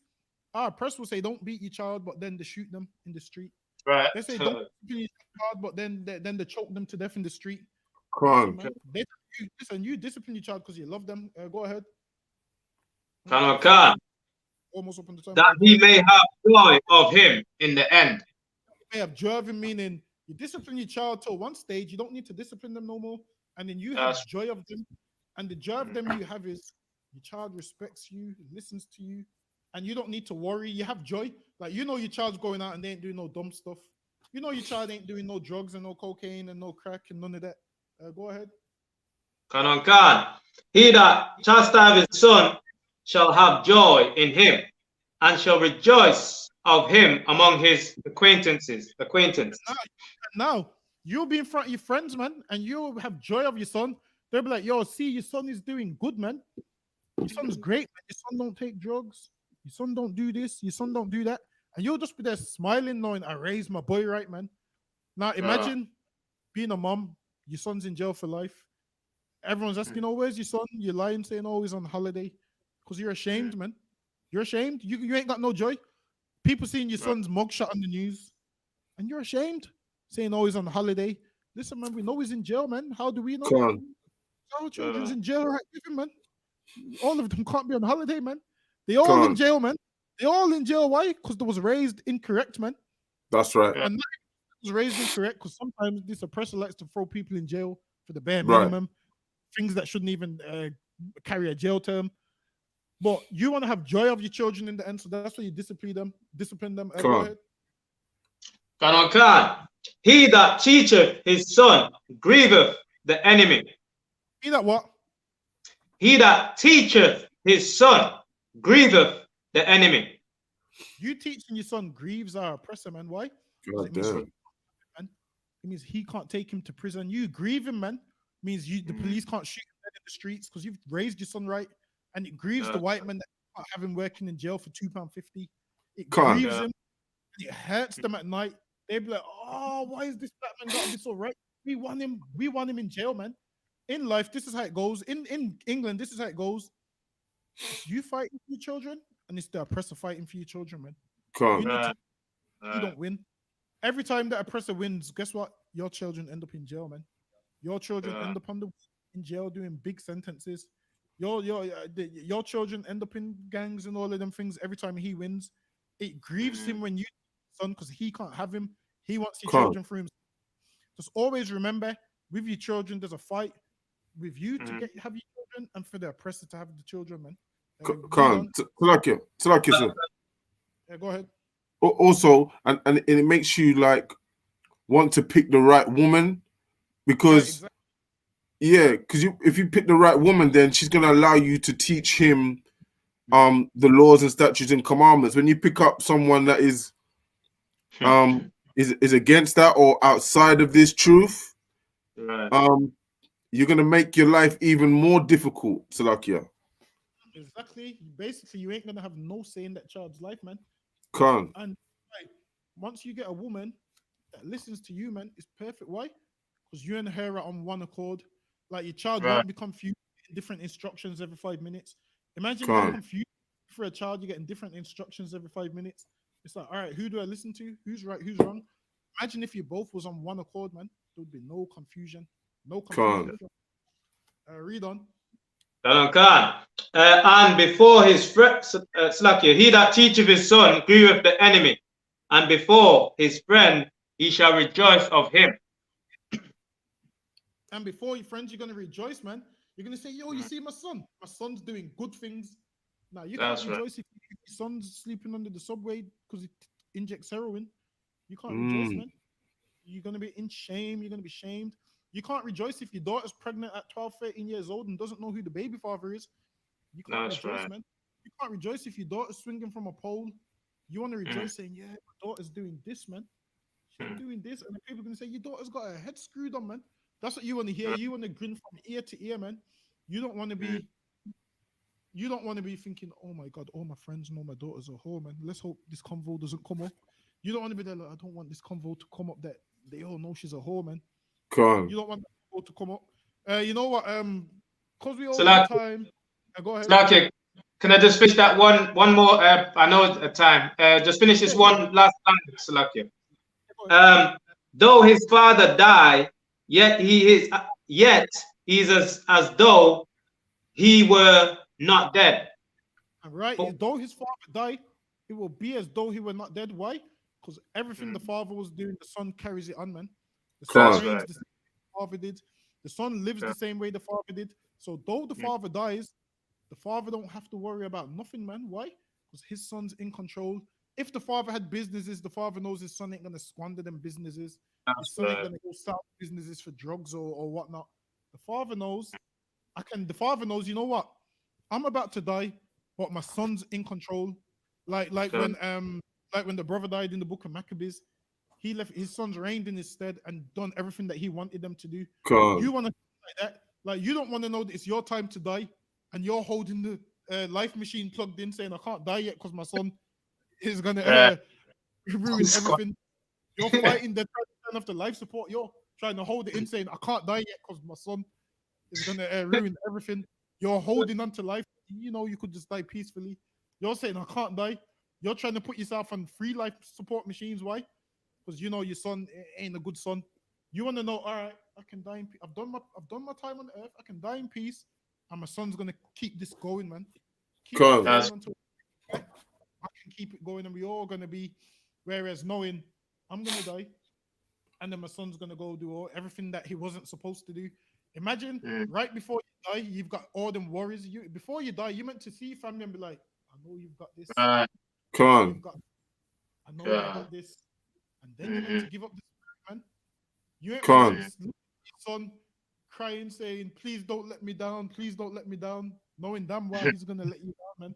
So lucky. Miserable. Go ahead.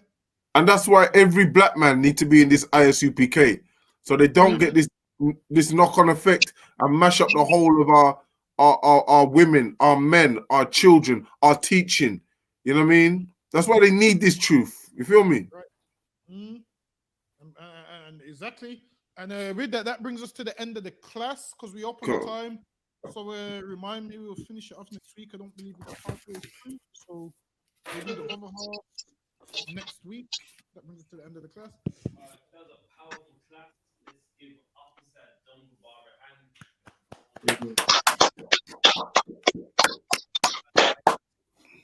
Security announcements.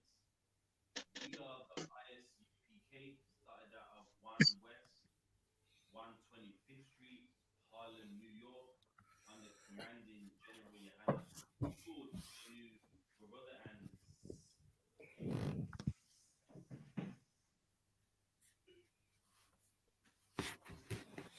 a new brother or sister comes into the school, they are off limits for 6 months. They are to be removed only. They are here to shed themselves of the world. If they need transport, will arrange it. After 6 months, a brother or sister has an interest in a particular person, he or she must get permission from the head to speak to a brother or sister. There is another 6 months in which the brother and sister will call each other. After this 6 months a period, the brother and sister will get permission from the head to marry. Tithes, which is a commandment, Numbers 18:21, Malachi 3:10, means to pay Hebrew Ma'ashra 10% of every penny of any increase the Lord gives you. Give to the Treasury Department, priest fund, not mandatory. Whatsoever amount you would like to give. Upcoming holy convocations, Purim on the 25th of February and the 26th. All Akim and Aqua. Check the bulletin board in the hallway and to check all I.S.U.P.K. at social media. If anyone wants to become a trooper in the school, to start wearing all black boots, shirts, pants, headbands, and scarves, and with that, we're going to give the teacher on Men of Israel, Amadim Shabbat, Amadim Barak, Yahweh Ba Shem Yahweh Shai Barakatah. How about How about Shimon Shabbat?